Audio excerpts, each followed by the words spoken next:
Hello and welcome to the Cytokine Signaling Forum Author Interview Podcast. I'm Professor Peter Nash from the University of Queensland, and today I'm talking to Professor Strand from the Division of Immunology and Rheumatology at Stanford University. And we are discussing her paper recently published that evaluated the relationship between rapid 3 response at 6 months and long-term disease activity in rheumatoid. Welcome, Viveka, and thank you for your time today. Can you help us a little bit and tell us about this study and what you aim to do with this study? So these were the two phase 3 two-year studies from the development program of Tofacitinib. Oral START, which was Tofacitinib monotherapy in methotrexate-naive patients, where both doses were compared with methotrexate, and oral SCAN, which was a combination study with methotrexate, Tofacitinib 5 or 10 milligrams with methotrexate versus placebo plus methotrexate in methotrexate IR or GMARD IR patients. And both of them 24 months because they had x-rays at 0, 12, and 24 months. So what we were looking at was the rapid 3 data. We were looking at rapid 3 scores at baseline, 6 months, and 24 months. And we were essentially looking at what happened based on responses at 6 months by either remission or low disease activity, and what were the results at 24 months.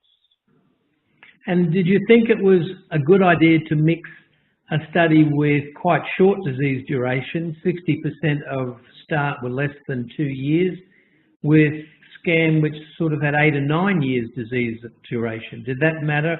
Do you think that affected any of the results? Of course. So first of all, the average disease duration in oral START, as you pointed out, is somewhere between 2.7 and 3.4 years, which is very different from SCAN, which was 8.8 to 9.2 years. And thus we would expect, and we saw, that there were much lower remission and low disease activity rates at 6 months in oral SCAN than in oral START. But we thought that comparing these two populations was of value. Okay. And can you tell us a little bit about the rapid 3 and compare it to CDI? Do you think many people outside of the US do the rapid 3? Well, that's a really good question. I don't think I want to speculate on that. But I will say to you that we wanted to see the difference because we'd already published these results using CDI responses at 6 months. So we'd actually already looked at whether CDI remission or low disease activity at 6 months predicted radiographic outcomes, meaning no progression, and normalized HAQ scores at 24 months.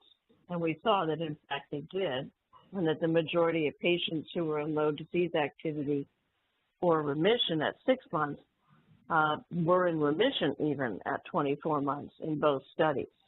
Now, obviously, as I said before, there was a lower percentage who were in low disease activity or remission at 6 months in oral SCAN. Now, we know that the rapid 3 is basically a US-based measure. It's entirely composed of patient-reported outcomes, so patient global, patient pain, and HAQ disability index. And each of them are scored from 0 to 10, convert the HAQ score to 0 to 10. So you have a total of 30, and then you define disease activity levels for rapid 3. Remission is less than or equal to 3. Low disease activity is 3 to less than or equal to 6, excluding remission for these analyses. Moderate disease activity is greater than 6 to less than or equal to 12, and high disease activity is greater than 12. And these are somewhat comparable to CDI response levels, although, of course, the CDI has 4 components, which makes a difference.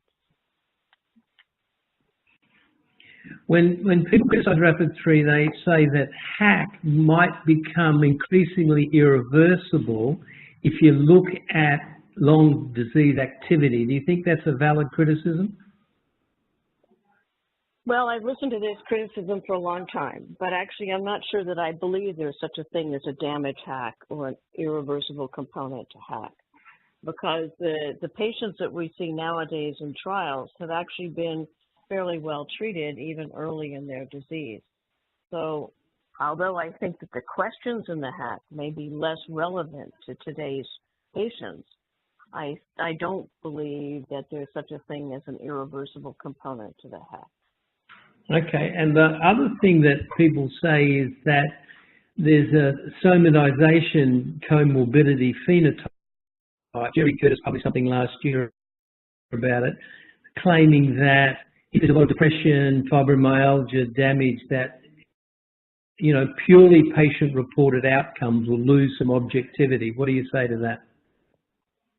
Well, I'm certainly not in favor of using only patient-reported outcomes, but we thought that this was a reasonable analysis as a comparison to the CDI paper. And we thought it was also important based on what we hear about how patients are monitored in the U.S. So I thought it was of interest to see how comparable these data were to the CDI analysis. I would certainly agree that actually both should be measured. And can you tell us a little bit about the results then? Yeah, so the results were actually very interesting, and I can give you, first of all, the high-level results, and then we can go into the lower-level results. Okay. So in the oral start, the methotrexate-naive patient population, rapid-3 remission and low disease activity were significantly higher for both doses of tofacitinib versus methotrexate at 6 and 24 months. And there were very different numbers of patients, very many fewer in the methotrexate group. In oral scan, the rapid-3 low disease activity and remission rates at 6 months were significantly higher for tofacitinib 10 versus the placebo patients, and they were numerically higher. In both trials, we also saw numerically higher rates of rapid-3 remission and low disease activity with tofa 10 milligrams versus 5 milligrams at 6 and 24 months. So that was the sort of high-level results. What we also learned was that patients who achieved rapid-3 remission or low disease activity at 6 months had clearly greater improvements in rapid-3 scores at 24 months, with more of them going into remission. And this was compared with patients who achieved moderate or high disease activity. We saw that more than 50% of patients who received tofacitinib had rapid-3 and CDI remissions at 2 years. The CDI improvements at 24 months were numerically greater in those patients who had achieved rapid-3 remission or low disease activity at 6 months. Those who were in rapid-3 remission or low disease activity at 6 months reported normative HAQ scores less than 0.5 at 24 months. And they were also the ones who had no progression in modified total sharp scores at 24 months. In other words, a change of less than or equal to 0. So what about all the way through, we noticed that that there is a dose response with 10 milligrams twice a day, being more effective than 5 milligrams twice a day. If someone is not in LDA or remission at 24 weeks, is there any room to consider a dose increase? What's the implication from what you found for the practicing clinician? The other side of the coin is if they're not where they should be at 24 weeks, if they're an MDA or HDA, do they consider a change of therapy? Well, I think that that's a question that these analyses can't answer, because unfortunately there was no dose flexibility in these two studies. I think we know from the long-term extension that there were dose increases, but unfortunately, without the 10 milligram dose being approved in the U.S., we really don't have the data to support the recommendation that you're suggesting. Okay. And what about it? I would agree with you that all the patient-reported outcomes, not just the rapid-3, favor the 10 milligram dose. And when there has been some flexibility in dosing, I think that we know that people who are not responding as well as we would like do increase their response with a dose increase. Do you think that if you're not where you should be, low disease activity or remission at 6 months, change treatment? Well, I think that's a personal choice, and I think that also could be an alternative plan. Just because if you look at those beautiful graphs, if you're not where you want to be, your chances of getting to LDA or remission is, really quite small. If you're not, That's right. if you're not there for 6 months. That's right. It's very clear that the data favor the remission low disease activity at 6 months, and that when you look at the 24-month responses, you see that they are increasing, but they're certainly not increasing in the same level in the MDA or HDA patients. So I agree with you. Okay, and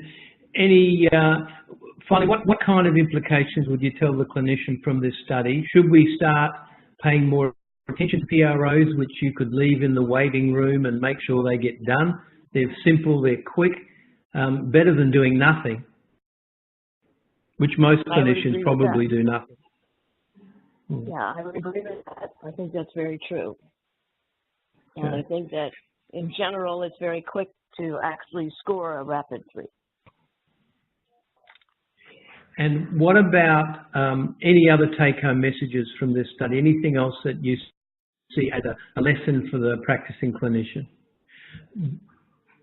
Well, I do think that these comparability of results to the CDI results that were published previously are important.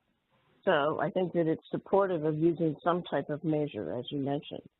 And of course, CDI is fairly easy to use, but some may find that rapid 3 is a simpler measure. As you said, patients can fill it out in the waiting room, and it's easy to calculate. Either one is a good way to monitor patients, and their responses by 6 months, certainly at 3 months, you should know with a JAK-STAT inhibitor whether they're responding. And I think their responses at 6 months are quite predictive of longer-term outcomes. Okay, thank you very much for your time and trouble. We greatly appreciate it. Thanks a lot. Thank you.